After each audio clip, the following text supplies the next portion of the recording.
Hey guys, it's Murder Mouth Krista. I just wanted to stop by and let you know that I haven't forgotten about you.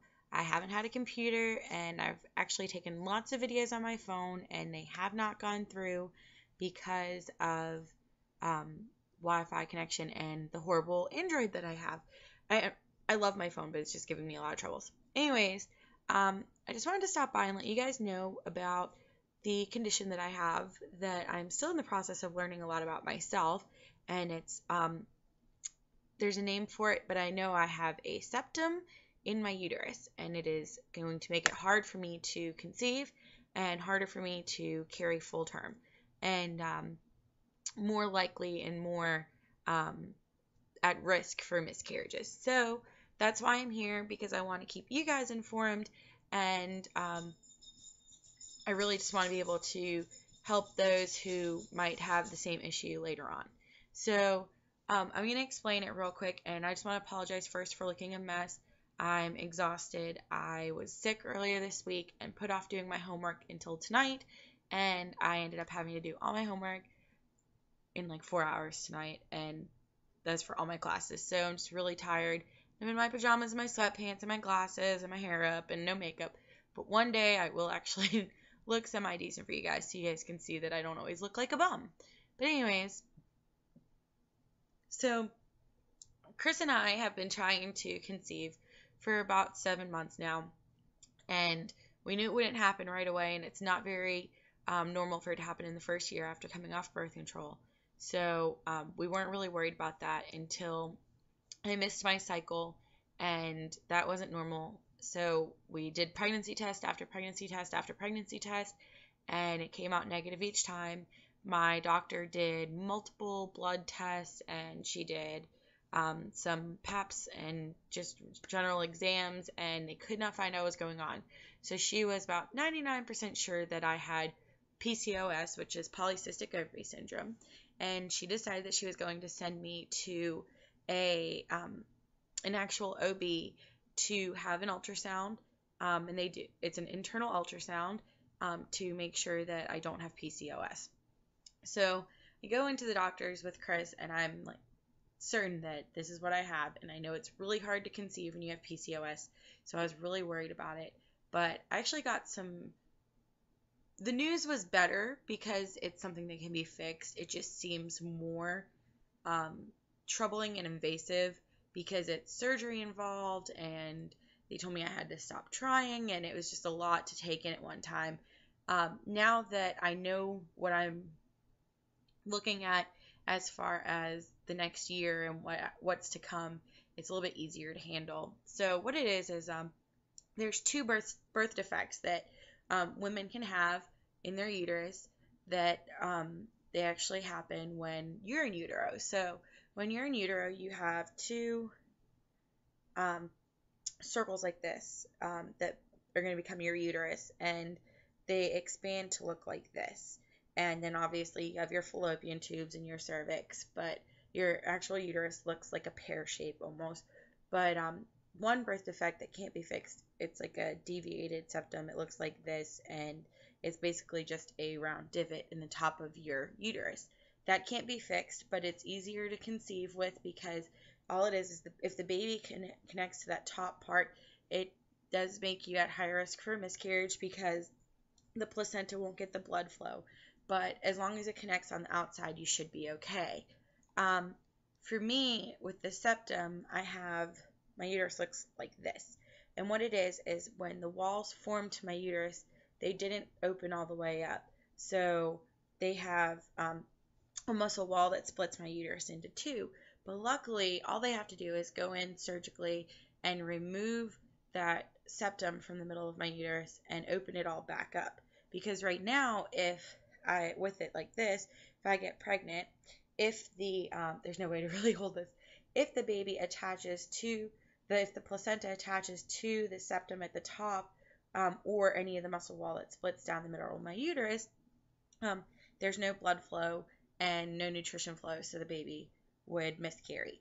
If the baby were to attach on the outside of the uterine wall, on the parts that's good, which is outside here, then they would make it, but I would have a lot of preterm labor, and the doctor says that I probably won't carry past 4 months, which would mean I wouldn't be completely viable for the baby to live.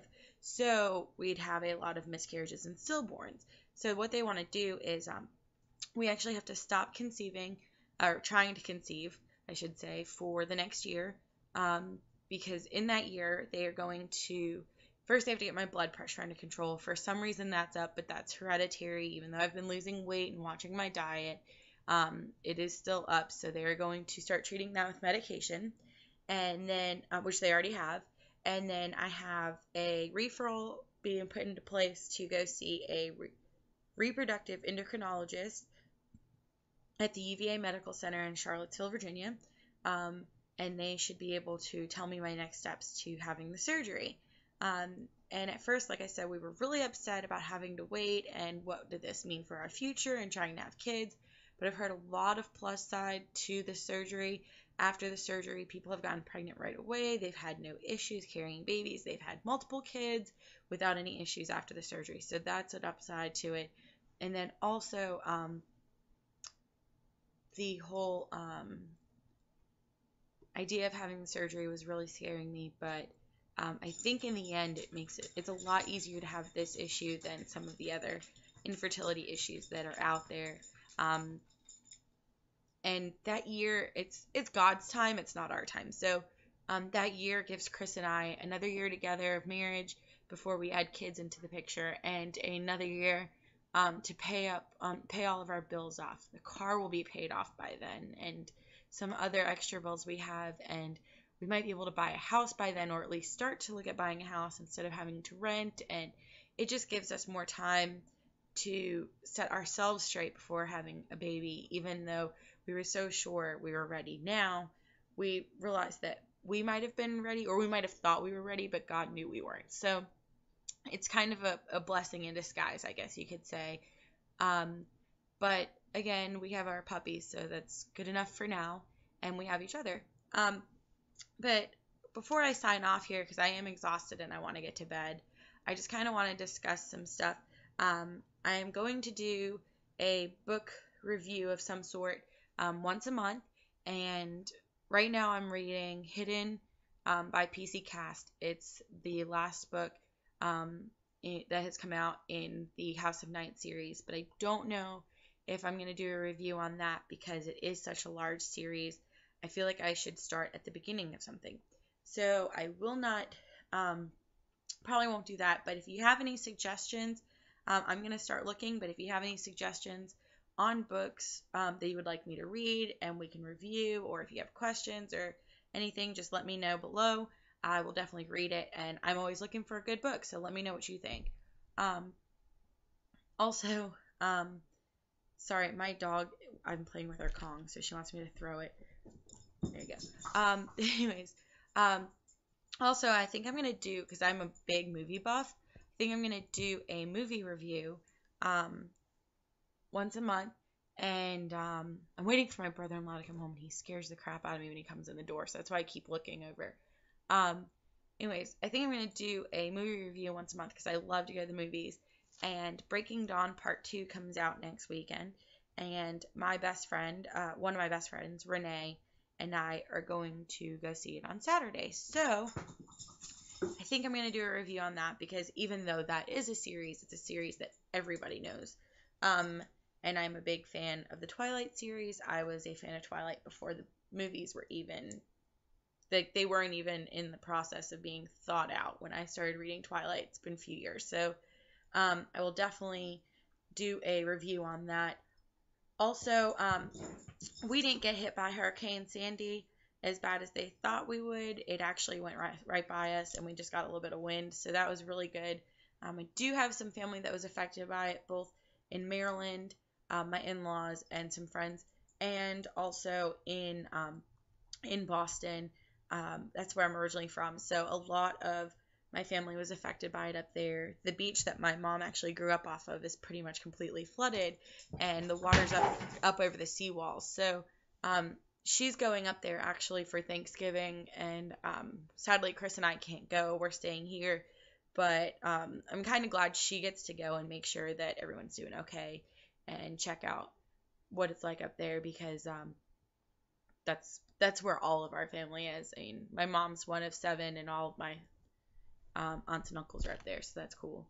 But anyways, it's getting late, and I have to babysit my nieces in the morning. Well, I say they're my nieces, but they're my friends' kids.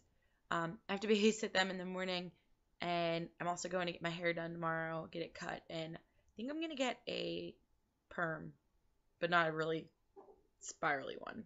But anyways, I'm gonna sign off now, and I will check in tomorrow when I get my hair done, so you guys can see that I actually do look decent sometimes. Anyways, have a good night. Bye, guys.